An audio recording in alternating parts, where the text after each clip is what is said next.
Kita akan bahas tugas yang kemarin sudah kalian kerjakan. Cukup banyak yang mengerjakan dengan benar, tapi ada beberapa yang menggambarkannya bayangan yang dihasilkan oleh garis AB ini kurang tepat, artinya tidak persis lurus. Ada juga yang tidak menggambarkan garis normal, ya, karena garis normal diperlukan untuk mengetahui banyaknya atau besarnya sudut datang dan sudut pantulnya, sehingga gambarnya itu nggak lurus, ya. Yang betul gambarnya seperti ini. Jadi ini, nah ini yang dihasilkan AB, berarti bayangannya harus kita hubungkan juga ini karena garis bukan titik. Garis AB, maka bayangannya adalah ini. Oke. Nah, selanjutnya pemantulan pada cermin datar bisa menghasilkan beberapa bayangan. Contohnya misalkan gambar ini, bayangannya adalah akan seperti ini, ya. Jadi ini titik ini akan ada di sini, titik ini di sini, titik ini di sini. Ini adalah belakang cermin. Kalau berupa garis akan seperti ini. Kita lihat ternyata bayangan yang dihasilkan oleh cermin datar sifatnya adalah sama besar dengan bendanya. Cermin datar dalam kehidupan sehari-hari kita gunakan untuk bercermin, ya. Ternyata sifat bayangan yang dihasilkan adalah maya, karena bayangannya ada di belakang cermin, berarti bayangannya maya. Maya sama besar dengan bendanya, ya, dan tegak.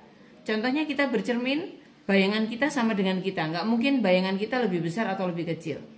Dan tegak, tegak artinya bayangan kita di cermin tidak terbalik, kepala kita tidak di bawah, ya, sama di atas, sama tegak.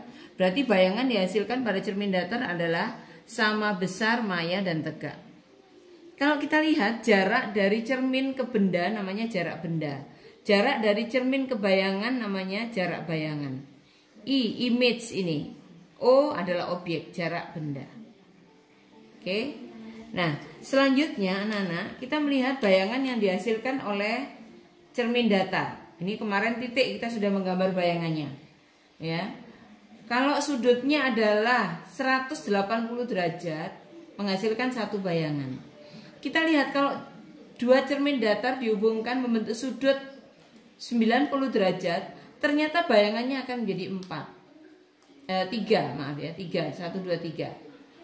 Kalau sudutnya adalah 45 derajat, bayangan yang dihasilkan 7. Sehingga bisa kita buat rumus bahwa jumlah bayangan yang dihasilkan adalah 360 derajat per sudut antara dua cermin dikurangi 1. 1 ini untuk letak bendanya. Contoh, sudutnya 45 derajat, berarti jumlah bayangannya N 360 per 45 dikurangi 1. 360 dibagi 45 adalah 8, 8 dikurangi 1, sehingga bayangannya adalah 7 bayangan. Oke, bisa dipahami ya anak-anak ya? Oke, selamat belajar. Anak-anak, sekarang kita lanjutkan pada cermin cekung. Ini Bu Uci sudah menggambarkan cermin cekung. Bagian yang diarsir ini bagian belakang. Jadi yang mencembung ini bagian belakang. Kalau kita teruskan, cermin cekung ini adalah berupa lingkaran yang memiliki titik pusat lingkaran P. Ya, jarak dari kaca dari cermin ini saya beri tanda O di sini optik. Jaraknya ini adalah jari-jari dari O ke P. O ke P adalah jari-jari. Sedangkan di tengah-tengah O dan P adalah OF, jarak dari O ke F. Ini disebut jarak fokus. Ya. Oke. Nah, ini kalau cermin cekung fokusnya, nilai fokusnya, jarak fokusnya bernilai positif. Karena fokusnya ada di depan dari cermin. Berbeda dengan cermin cembung. Kalau menggambar cermin cembung begini, bagian belakangnya di sini. Nah, sementara fokusnya berarti ada di belakang cermin, sehingga nilai fokusnya untuk cermin cembung adalah negatif. Baik, anak-anak, kita kembali lagi ke cermin cekung. Nah, yang namanya benda selalu berada di depan dari cermin, depannya sini. Ini belakangnya. Berarti kalau kita melihat gambar seperti ini, benda itu bisa berada di antara O dengan F di sini, atau persis di F. Atau di antara P dengan F, persis di P atau setelah P. Nah, kita menyebutnya benda di antara sini dikatakan berada di ruang 1. Di antara sini berarti di ruang 2. Di antara sini berarti di ruang 3. Sementara kalau di belakang cermin dikatakan di ruang 4. Kalau persis di sini di titik fokus, persis di sini adalah di jari-jari. Nah, sudah ada ketentuan ruang benda ditambah ruang bayangan itu jumlahnya akan 5. Jadi ruang benda ditambah ruang bayangan jumlahnya 5. Ya, misalkan sekarang kembali sini. Kalau misalkan benda kita letakkan di ruang 1, pasti bayangannya akan di ruang 4 karena jumlahnya harus 5. Kalau benda di ruang 1, bayangannya akan di ruang 4.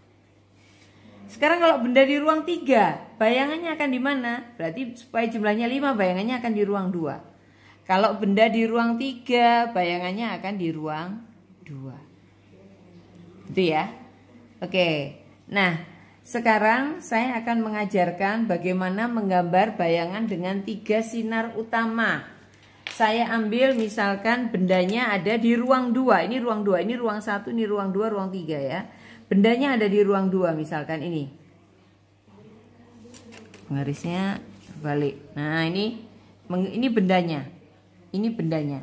Kita akan menggambar sinar. Menggambar bayangan. Untuk menemukan bayangan seperti kemarin, bayangan itu terbentuk dari perpotongan sinar-sinar pantul.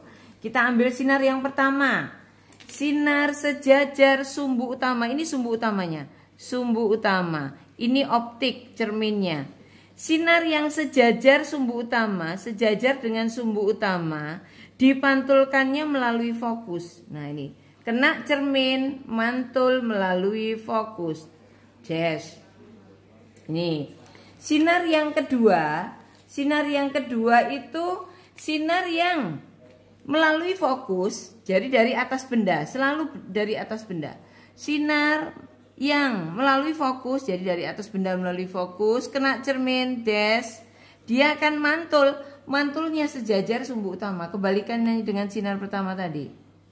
Nah, ini sudah ada perpotongan, ini sudah kita bisa menemukan bayangannya. Ada sinar ketiga, sinar yang diambil dari atas benda menuju pusat lingkaran. Kita hubungkan ini sinar yang dari sini. Nah, ini kena mengenai cerminnya. Ini mengenai cermin, sis. Nah, ini. Kita lihat perpotongan 3 sinar. Inilah bayangannya, ya. Nah, untuk menentukan bayangan ini, kita beri titik perpotongannya ini. Ini spidolnya belum digunakan. Oke, ini kita beri titik. Nah, kita tarik garis dari sumbu utama. Ini adalah bayangannya.